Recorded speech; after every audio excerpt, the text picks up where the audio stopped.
Thanks for watching.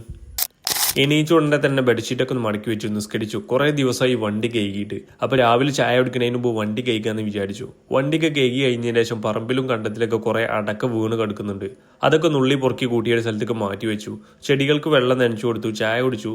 തിരുമ്പിക്കുളി കഴിഞ്ഞതിന് ശേഷം നേരെ വോട്ട് ചെയ്യാനും വേണ്ടി പോളിംഗ് ബൂത്തിലേക്ക്.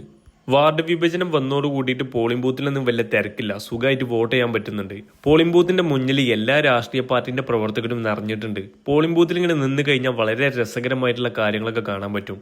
പോളിംഗ് ഇങ്ങനെ കൊടുമ്പിരി കൊണ്ടു നിൽക്കുന്ന സമയത്ത് അതിനൊക്കെ ഒന്ന് തണുപ്പിക്കാനും വേണ്ടിയിട്ട് ചെക്കൻ്റെ വക ഡാൻസ് ഉണ്ടായിനി. ഉച്ചയ്ക്ക് ഭക്ഷണം വന്നോട് കൂടിയിട്ട് നേരെ ഭക്ഷണം കഴിക്കാനും വേണ്ടി പോയി. ഭക്ഷണം കഴിച്ചതിന് ശേഷം കുറച്ചു നേരം പോളിംഗ് ബൂത്തിൽ ഇങ്ങനെ ചുറ്റിപ്പറ്റി നിന്നതിന് ശേഷം സുഹൃത്ത് അരവണം കൊണ്ടുവന്നിട്ടുണ്ട്. അത് മേടിക്കാനും വേണ്ടി നേരെ ടൗണിൽ പോയി. അരവണൊക്കെ മേടിച്ച് നേരെ വീട്ടിലെത്തി വീട്ടിലെല്ലാവർക്കും കുട്ടികൾക്കും അരവണം കൊടുത്തു. എല്ലാവർക്കും ഭയങ്കരമായിട്ട് ഇഷ്ടപ്പെട്ടു. രാത്രി നിസ്കാരം കഴിഞ്ഞതിന് ശേഷം കുറച്ചു നേരം ബുക്ക് വായിച്ചു. ഒരു ക്വസ്റ്റ്യൻ ചോദിക്കുക, അറിയുന്ന ആളുകൾ ഉത്തരം പറയാം. ഇറാന്റെ പഴയകാല പേരെന്തായിരുന്നു? അപ്പോൾ ദാറ്റ്സ് ഇറ്റ്.